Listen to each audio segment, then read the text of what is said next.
I wanted to talk about the next World Cup, which will be hosted by the US, Canada, and Mexico. Is that correct? That's right. Yeah. North America. So that's obviously super, super exciting for us. We're based here in Mexico, so I think I'll even go to the US or fly to Canada to watch some of the games. Yeah. Like I'm definitely going to go to this Yeah, World me too. Cup. Yeah, it's going to be awesome. And I actually think it's an amazing opportunity for soccer in the US to become really, really popular. And I don't know, like I was thinking about this, and so to me, it's really there's this puzzle, right, to understand why football or soccer is so popular all over the world. Like it's the most popular sport in any other country except for the US. And I was kind of like trying to think a little bit about this. And first, I want to ask you, what do you think are some of the reasons why soccer is not so popular in the US? It is a great question, but probably it has to do with how well organized other sports and their leagues are. So I think that explains a lot about, the US has huge amounts of resources and they're like the business models in their sports industry is so well developed. So I think it's related to, huge country, large populations, really diverse, these different leagues like the NFL or whatever, right? NBA. The NBA, these different like sports organizations are so wealthy, so well organized. They have such strong business models. So I think that explains a lot how well they incorporated those different sports like basketball, American football, baseball to the American culture. So and just one last thing, I think these different sports in the US have been very successful to kind of intertwine or like mix like the sense of American culture or American identity with those sports. And different sectors in in the population. So I think that's also something brilliant that they have done, right? Yeah, exactly. I think that hits the nail on the head. Like basically, I think that NBA, that basketball, American football, baseball is part of American culture and part of American identity.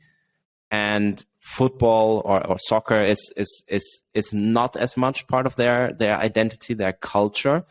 And also, I think the other point you mentioned is that there's competition against the other leagues, right? There's like a limited amount of people that go to sports events. They have to decide what to watch, what to visit, etc. So I think that there's obviously competition between different sports leagues that makes it difficult for a new league to emerge, right? It's like or for a new sport to emerge and make it like commercially feasible. So I think that's it's definitely highly competitive market. Yeah, it's a very, very competitive market. At the same time, so we have to think about the fact that the US has a population of 350 million people.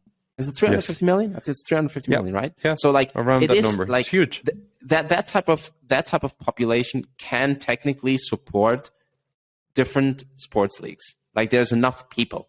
And I think that's like a very, very like favorable thing that the US has. I mean, even if just, let's say, a third or a fourth of Americans become football fans, they would be like, it would be the equivalent of like a European country like Spain or France, right? Yeah. So like maybe even larger, right? So I think that, if it would be a fourth, it would be larger. It would be the size of Germany almost, right? If like a fourth of Americans start becoming like fanatic football fans, you would have the equivalent of market size of Germany.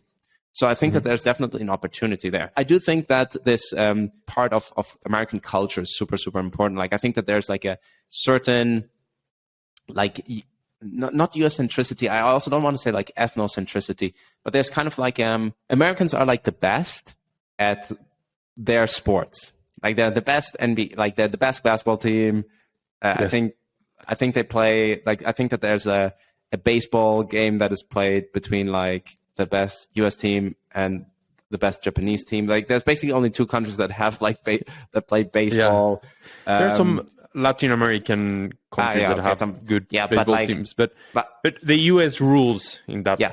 So basically, the US, I think it does have a little bit to do with like US. I don't know if superiority complex is like the best word here, and kind of sounds a little bit insulting. But Americans, maybe it has more to do with like American exceptionalism. That's a more positive way to frame it. Americans basically expect to be the best at everything they do in the world. So that's basically like part of American psyche. Like it's just the psychographic makeup of the American people is that we are the best at everything we do. So they're the best at basketball. They're the best at football, at American football, because they're basically the only ones who play it.